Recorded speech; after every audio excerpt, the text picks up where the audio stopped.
Fabiano de Graciliano Ramos, voz Iba Mendes. Fabiano curou no rasto a bicheira da novilha raposa, levava no paiol um frasco de creolina, e se houvesse achado o animal teria feito o curativo ordinário. Não o encontrou, mas supôs distinguir pisadas dele na areia, baixou-se, cruzou 2 gravetos no chão e rezou. Se o bicho não estivesse morto, voltaria para o curral, que a oração era forte. Cumprida a obrigação, Fabiano levantou-se com a consciência tranquila e marchou para casa. Chegou-se à beira do rio.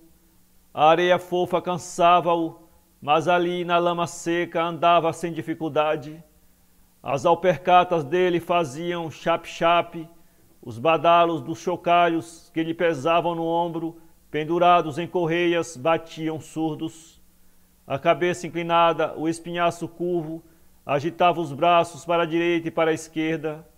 Esses movimentos eram inúteis, mas o vaqueiro, o pai do vaqueiro, o avô e outros antepassados mais antigos haviam se acostumado a percorrer veredas, afastando o mato com as mãos.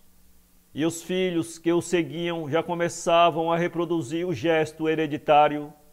Chap-chap, os 3 pares de alpercatas batiam na lama rachada, seca e branca por cima, preta e mole por baixo.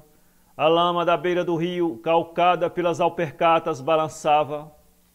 A cachorra-baleia corria na frente, o focinho arregaçado, procurando na caatinga a novilha raposa. Fabiano ia satisfeito. Sim, senhor, arrumara-se. Chegara naquele estado, com a família morrendo de fome, comendo raízes. Caíra no fim do pátio, debaixo de um juazeiro, depois tomara conta da casa deserta. Ele, a mulher e os filhos tinham se habituado às camarinhas escuras, pareciam ratos, e a lembrança dos sofrimentos passados esmorecera. Pisou com firmeza no chão gretado, puxou a faca de ponta, esgravatou as unhas sujas, tirou do aiol um pedaço de fumo, picou-o, fez um cigarro com palha de milho, acendeu o albinga, pôs-se a fumar regalado. Fabiano, você é um homem, exclamou em voz alta. Conteve-se, notou que os meninos estavam perto, com certeza iam admirar-se ouvindo-o falar só. E pensando bem, ele não era um homem, era apenas um cabra ocupado em guardar coisas dos outros. Vermelho, queimado, tinha os olhos azuis, a barba e os cabelos ruivos, mas como vivia em terra alheia, cuidava de animais alheios, descobrira-se, encolhia-se na presença dos brancos e julgava-se cabra. Olhou em torno, com receio de que, fora os meninos, alguém tivesse percebido a frase imprudente. Corrigiu-a murmurando: você é um bicho, Fabiano. Isto para ele era motivo de orgulho. Sim, senhor, um bicho, capaz de vencer dificuldades. Chegara naquela situação medonha e ali estava, forte, até gordo, fumando seu cigarro de palha. Um bicho, Fabiano. Era, apossara-se da casa porque não tinha onde cair morto. Passaram os dias mastigando raiz de umbu e sementes de mucunã. Viera a trovoada e com ela o fazendeiro que o expulsara. Fabiano fizera-se desentendido e oferecera seus préstimos, resmungando, coçando os cotovelos, sorrindo aflito. O jeito que tinha era ficar, e o patrão aceitara-o, entregara-lhe as marcas de ferro. Agora Fabiano era vaqueiro e ninguém o tiraria dali. Aparecera como um bicho, entocara-se como um bicho, mas criara raízes, estava plantado. Olhou os quipás, os mandacarus e os xique-xiques.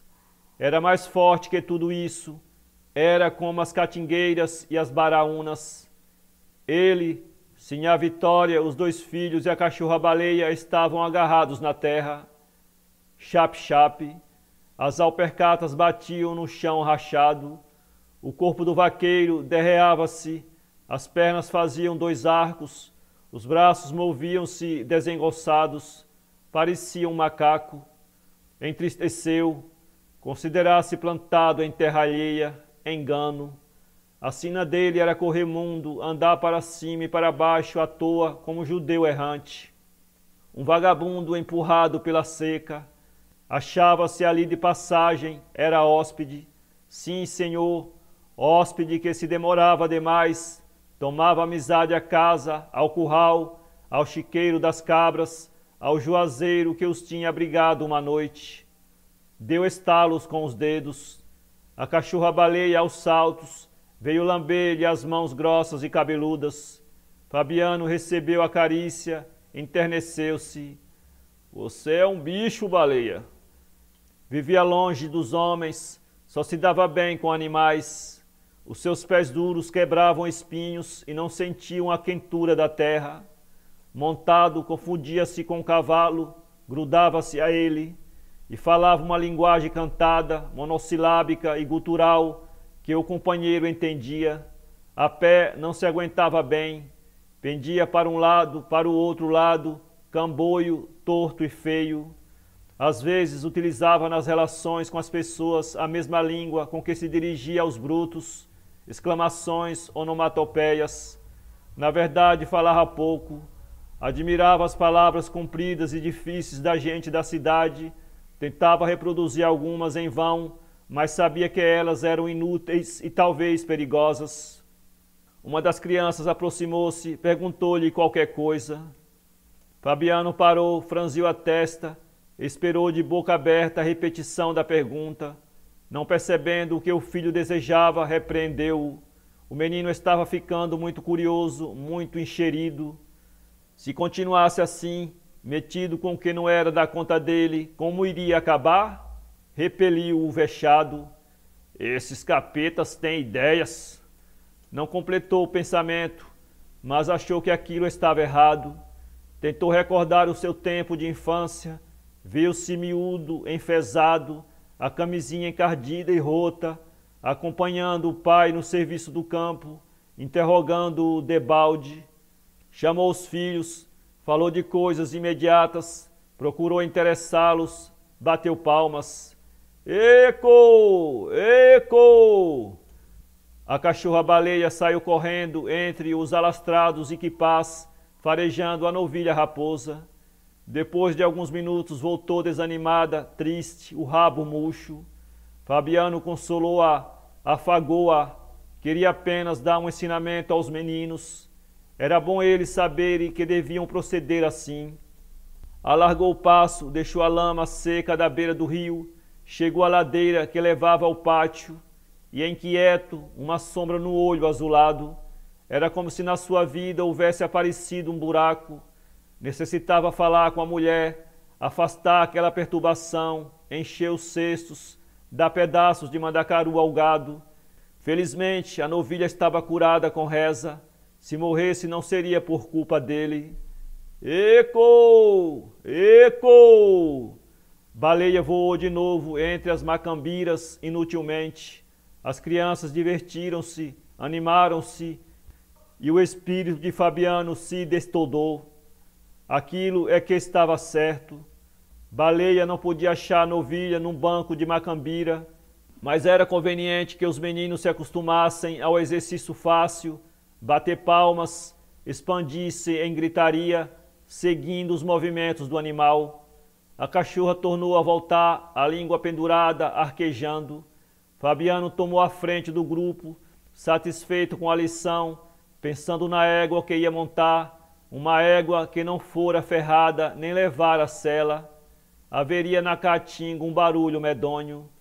Agora queria entender-se com sinhá Vitória a respeito da educação dos pequenos.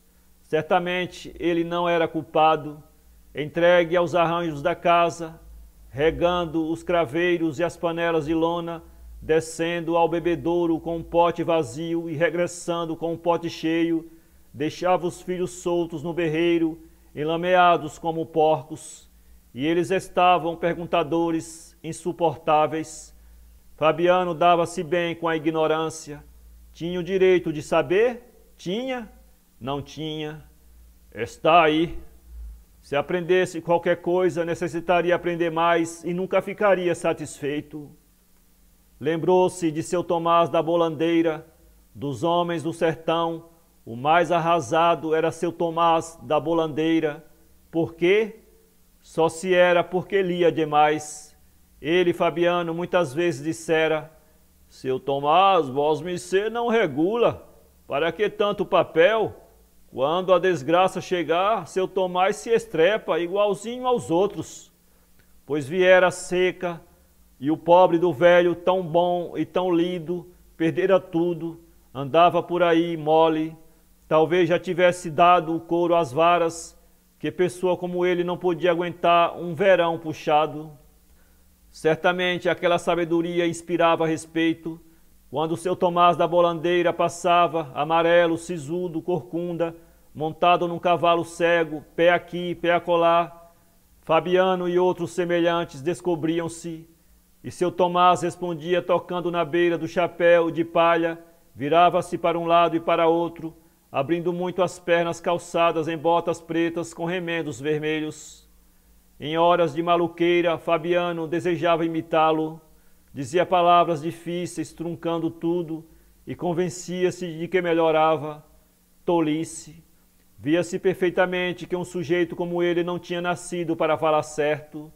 Seu Tomás da Bolandeira falava bem, estragava os olhos em cima de jornais e livros, mas não sabia mandar, pedia. Esquisitice um homem remediado ser cortês. Até o povo censurava aquelas maneiras, mas todos obedeciam a ele. Hã?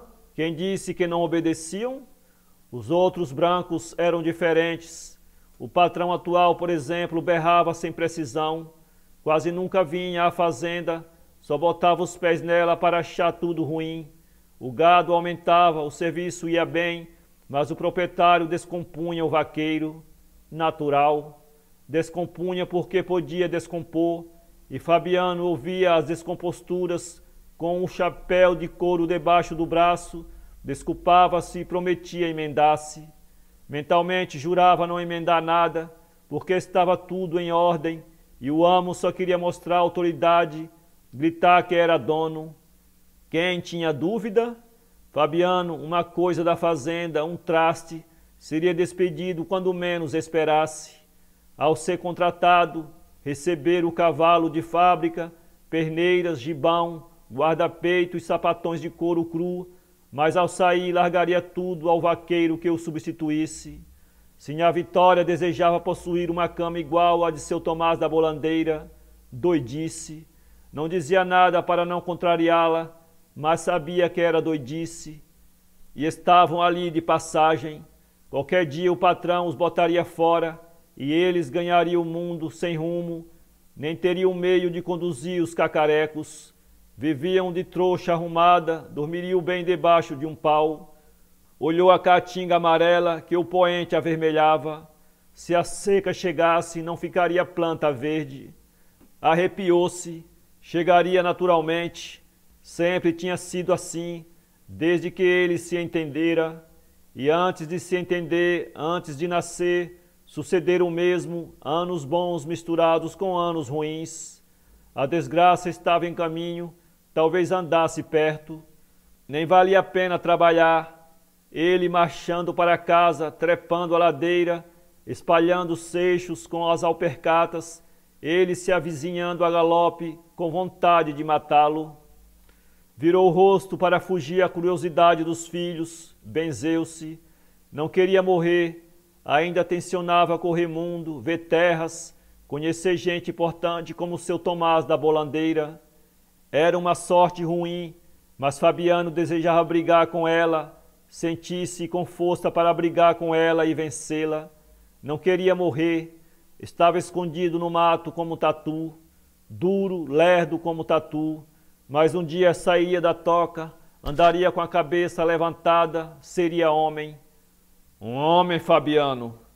Coçou o queixo cabeludo, parou, reacendeu o cigarro. Não, provavelmente não seria homem, seria aquilo mesmo a vida inteira, cabra, governado pelos brancos, quase uma reis na fazenda alheia. Mas depois, Fabiano tinha a certeza de que não se acabaria tão cedo. Passara dias sem comer, apertando o cinturão, encolhendo o estômago.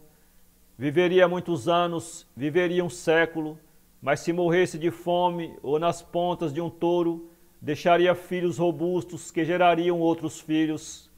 Tudo seco em redor, e o patrão era seco também, arreliado, exigente e ladrão, espinhoso como um pé de mandacaru. Indispensável os meninos entrarem no bom caminho, saberem cortar mandacaru para o gado, consertar cercas, amansar brabos. Precisavam ser duros, virar tatus. Se não calejassem, teria o fim de seu Tomás da Bolandeira. Coitado, para que lhe servira tanto livro, tanto jornal, morrera por causa do estômago doente e das pernas fracas. Um dia, sim, quando as secas desaparecessem e tudo andasse direito, seria que as secas iriam desaparecer e tudo andar certo? Não sabia. Seu Tomás da Bolandeira é que devia ter lido isso. Livres daquele perigo, os meninos poderiam falar, perguntar, encher-se de caprichos. Agora tinha obrigação de comportar-se como gente da laia deles. Alcançou o pátio, enxergou a casa baixa e escura de telhas pretas, deixou atrás os juazeiros, as pedras onde se jogavam cobras mortas, o carro de bois. As alpercatas dos pequenos batiam no chão branco e liso. A cachorra-baleia trotava arquejando, a boca aberta. Àquela hora, Sinhá Vitória devia estar na cozinha, acocorada junto à trempe, a saia de ramagens entalada entre as coxas, preparando o jantar. Fabiano, a boca cheia d'água, sentiu vontade de comer. Depois da comida, falaria com Sinhá Vitória a respeito da educação dos meninos. Para ler esse conto, acesse www.poeteiro.com.